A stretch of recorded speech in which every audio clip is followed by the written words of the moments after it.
Notre horreur, c'est ses employés. Okay. Est-ce qu'on doit avoir des employés? Comment on recrute les gens qui vont partager notre vision? Parce qu'il y a plein de gens, c'est les employés là qui les ont fait tomber. Ben oui, je pense bien parce que moi, par exemple, quand j'ai commencé, je les ai pris comme ma famille. Je les prends toujours comme ma famille. Voilà. Okay. Ce qui fait que j'arrive pas à être dur, j'arrive pas à avoir des décisions. Quand je prends une décision, même quand je fais partie 1, tu vas voir 2 mois après, tu vas le voir revenir. La direction se plaint, on te parle, toi, tu comprends jamais. Mais je dis, parce que j'ai commencé comme ça et j'arrive pas, et ça, c'est l'erreur la plus grosse d'un entrepreneur, ne pas savoir dire non, ne pas savoir dire stop. Okay. Et voilà. Et donc, je pense que ça, c'est un truc à corriger. Les employés, ils peuvent te faire tomber. Ils peuvent te faire tomber. Et pendant que toi, tu penses que tu es en train de faire du bien, que tu t'attends à du bien, ils peuvent partir un jour à l'autre sans te dire... Il y a d'autres qui sont partis sans me dire au revoir. Ça, c'était tout dernièrement. Et j'étais tellement étonné. J'ai fait une réunion, je les ai rappelés. Je dis, mais pourquoi est-ce que vous partez? Vous pouvez me dire au revoir parce que quand tu vas, souvent, tu penses que chez le voisin, c'est rose. Un jour, tu vois, quelque chose va t'arriver et puis tu vas revenir. Mais tu ne penses pas que tu peux revenir un jour, mais tu ne penses pas que... Alors, quand on part sur le bon terme, on est franc et puis on part. Voilà. D'accord. Dis-nous, Vanessa, relation avec les employés. Moi, je suis un peu la maman de tout le monde. Et comme mon jeune frère le disait tout à l'heure, on est humain. On est africain. Elle a les attitudes de présidente, ma jeune sœur.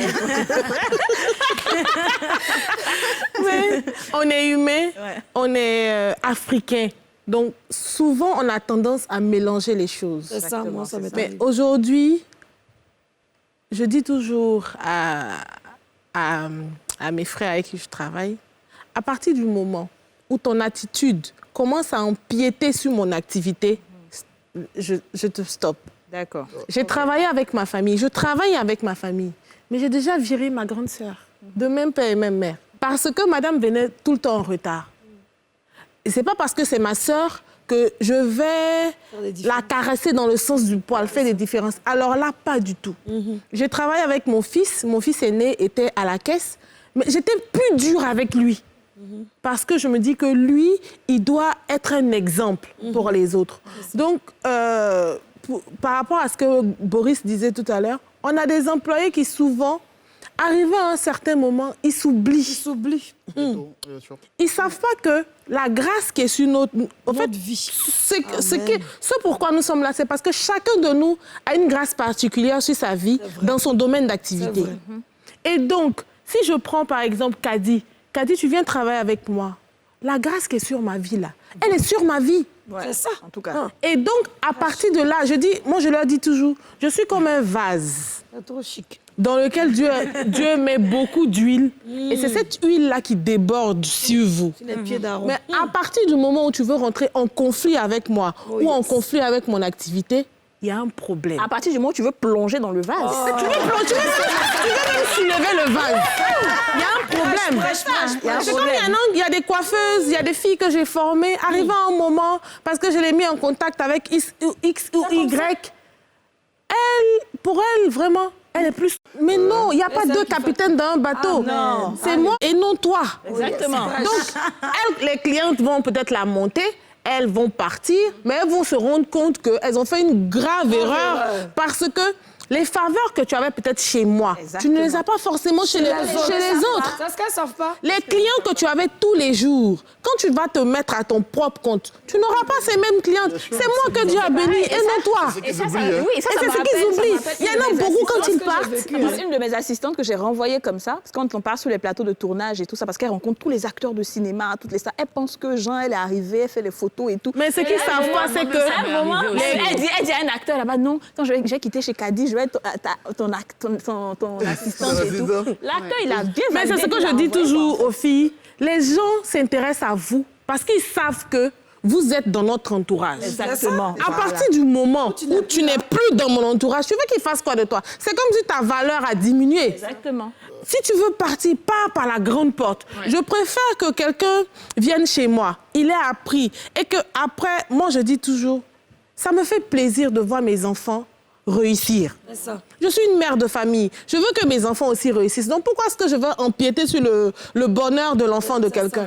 Donc, si tu penses que tu es trop arrivé, maman, vraiment, merci beaucoup pour tout ce que tu as fait pour moi. Je veux partir. Tu as ma bénédiction. Même si je dois te donner de l'argent pour ouvrir ton magasin, tu vas partir par la grande porte. Et quand il va y avoir des fêtes, comme j'aime bien le faire, les jours de fête, tu viens chez moi, on mange. Et puis je te présente aux gens avec fierté. Mais tu me fais des saletés dans le dos. Déjà, même Dieu ne va pas te bénir. Parce que tu... On a provoqué Vanessa comme ça. Oui, dis-nous.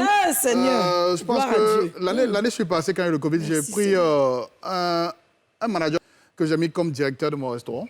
Parce que je me dis, moi, c'est ma passion, mais je ne connais pas la restauration. C'est ça. Il faut la formation pour moi et mes employés. Et donc, le gars, il vient et il va ouvrir la même chose à Yopougon. Il va ouvrir la même chose à Yopougon, il met un nom et tout ça. Je sais c'est qui. Vous savez. Donc, j'ai dit, sa femme était enceinte, elle venait d'accoucher. Il y a des choses qui sont passées dans ma tête. Je voulais faire vraiment du mal à quelqu'un, je voulais vraiment lui faire du mal. Et puis après, j'ai dit, non, c'est Dieu qui m'a donné. Et je pense que quand je vais arriver à Yopougon, il va fermer. Et quelques temps après, je suis arrivé à Yopougon, mais je pense qu'actuellement, il a dû fermer, mais peut-être il a fermé. Wow. Parce que c'est ça, ils pensent, ils viennent, ils copient les mêmes noms, les mêmes plats, les ceci, les cela. Mais c'est pas comme ça qu'on copie. Ce qu'ils ne savent pas, c'est que la grâce qui est sur toi, là, on ne partage pas. On ne partage pas.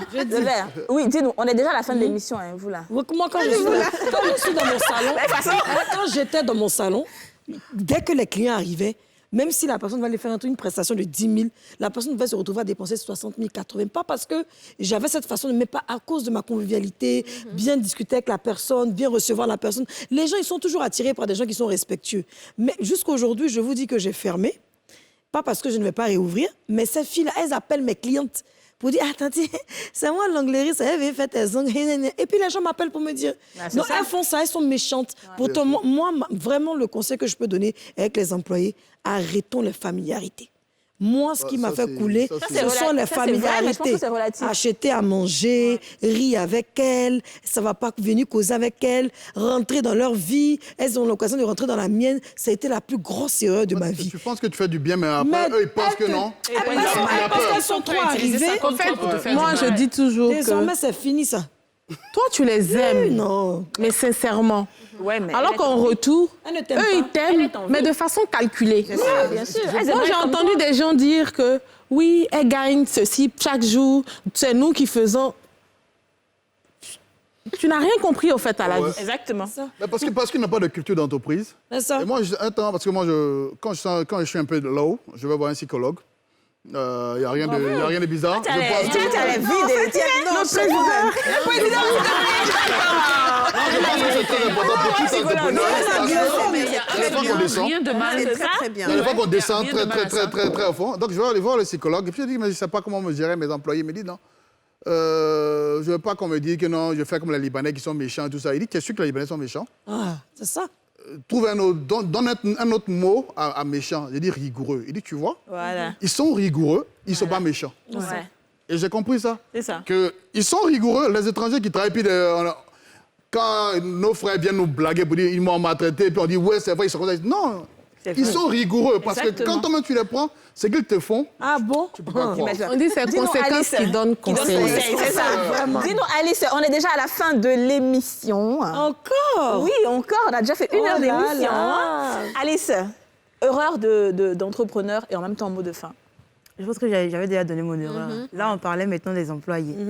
Voilà. Moi, j'ai un témoignage légèrement différent. Parce qu'avec l'équipe que j'ai aujourd'hui, j'ai plus d'une dizaine de personnes avec qui je travaille. Et en fait, je peux m'absenter longtemps. Et quand je reviens, il n'y a rien qui a changé, en fait. Et même par message, les gens ont l'impression de me parler à moi, alors qu'ils parlent à d'autres personnes. Parce que j'ai su leur donner la vision. Récemment, il y a un de mes collaborateurs, parce que je n'aime pas trop dire employé, qui s'appelle Kamal, qui a eu une meilleure offre d'emploi. Genre, par rapport à ce que moi, on suppose que moi, je lui paie 15 francs, on lui a proposé 30 francs. Il a réfléchi, il a dit, bon, finalement, moi, je décide de rester parce que je veux contribuer à la réussite de l'entreprise. J'ai épousé la vision et je suis là. Et je pense que la familiarité, il faut savoir la gérer. C'est ça, je pense. Il faut donner de l'amour sans forcément montrer ses fesses comme C'est je le ça. dis. Ouais. Moi, je pense pareil. Hein. Je pense que la familiarité, on va applaudir un peu pour Alice. Je pense qu'effectivement, la familiarité, c'est relatif. Comme on dit là, il y a des personnes, effectivement, avec qui il faut être rigoureux. Il y a des personnes avec qui, moi, j'emploie des personnes qui sont... Les filles, là, elles sont tellement adorables. C'est vrai que souvent, je suis difficile, mais on cause, elles me racontent leurs problèmes et tout, mais ça n'empêche pas qu'elles soient... Elles travaillent comme il faut, quoi. Moi, ma comptable, tu peux pas jouer avec elle. Même moi, si j'ai pris 10 000 francs, elle va écrire que tu dois, faut donner. Ça dit, elle est très bien. Ouais. Très carrée. Mais après, ça dépend des gens. Voilà. Ça dépend